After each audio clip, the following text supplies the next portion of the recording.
Last few days ধরে আমার গলার অবস্থা খুবই খারাপ, ঠান্ডা লেগেছে অ্যান্ড এটা খুব টাইম লাগছে রিকভার করতে। এটা একটা ভাইরাস অ্যাকচুয়ালি, ইউকেতে সবারই হচ্ছে। এদিকে অনেকগুলো ভিডিও জমেছিল ভয়েস ওভার করার জন্য, দিতেও পারছি না। বাট আজকে ভাবলাম যে যেমনই হোক একটা ভয়েস ওভার দিয়ে ফেলি, আপনাদের জন্য একটা ভিডিও আপলোড করে ফেলি। তো যাই হোক, শুরু করছি ভাঙা ভাঙা ভয়েস দিয়ে, হোপ ইউ ডোন্ট মাইন্ড। তো সেদিন গিয়েছিলাম একটা ব্রাঞ্চ ডেটে আমার ভাবিদের সাথে। এটা ছিল ইলফোর্ড লেনে একটা রেস্টুরেন্টটার নাম হলো খাবা। এটা একটা বাংলা ওয়ার্ড, বাট রেস্টুরেন্ট হলো পাকিস্তানি। নামটা খুবই ইন্টারেস্টিং লেগেছে আমার কাছে।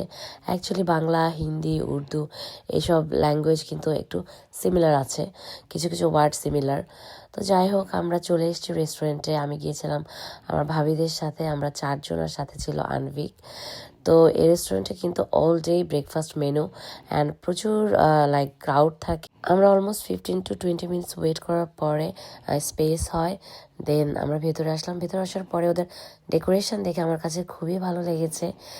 খুবই সুন্দর করে পাকিস্তানি স্টাইলে ডেকোরেশন করা। আর এই যে আনভিকের অবস্থা দেখেন, ওর জ্যাকেটের এটা পুরা খেয়ে ভিজাই ফেলছে। ও বেসিক্যালি এখন যা পায় তাই খায়।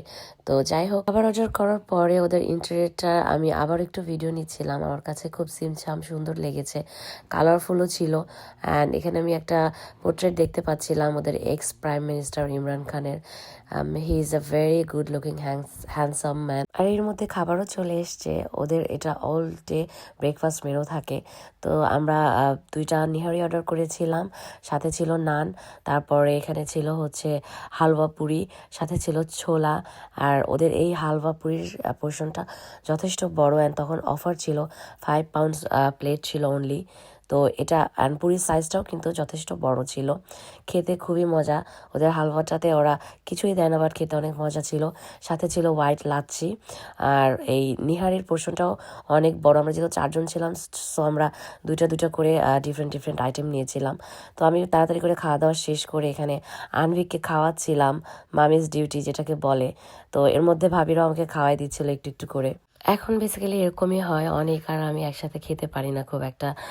ম্যাক্সিমাম টাইমে আনভিককে একজন রাখি, একজন খাই, এভাবে আর কি। তো তারপরে বের হয়ে আমরা একটু ব্রাউজ করছিলাম, যেহেতু ইলফোর্ড লেনে গিয়েছি। ওখানের সবগুলো আমার এমনিতেই খুব ভাল লাগে।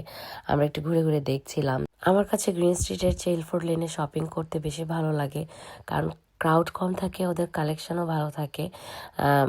লাস্ট 2 ঈদে আমি এবার গ্রিন স্ট্রিট থেকে জামা কাপড় কিনি নাই। আমার 2টাই ড্রেস হলো ইলফোর্ড লেন থেকে নেয়া। আমার কাছে বাংলাদেশি ড্রেস পরতে তো অবশ্যই অনেক ভালো লাগে, বাংলাদেশি কটন বা any kind of Bangladeshi branded dress. But তারপরে আমার পাকিস্তানি ড্রেস পছন্দ। আমার ইন্ডিয়ান ক্লোদিংস খুব একটা ভালো লাগে না। পাকিস্তানি ড্রেসগুলো দেখতেও সুন্দর হয়, ওদের স্টাইলও সুন্দর, ফ্যাব্রিক্সও ভালো। তো এই তো ঘুরে ঘুরে দেখছিলাম আমরা আর গল্প করছিলাম বেসিক্যালি সবাই মিলে। আর একা একা আসলে তেমন একটা ঘোরা হয় না, সবাই মিলে একসাথে বের হলে ঘুরতে ভালো লাগে। এই ড্রেসটা আমার কাছে ভালো লেগেছিল, বাট সেদিন নেওয়া হয় নাই তেমন কোনো ড্রেস।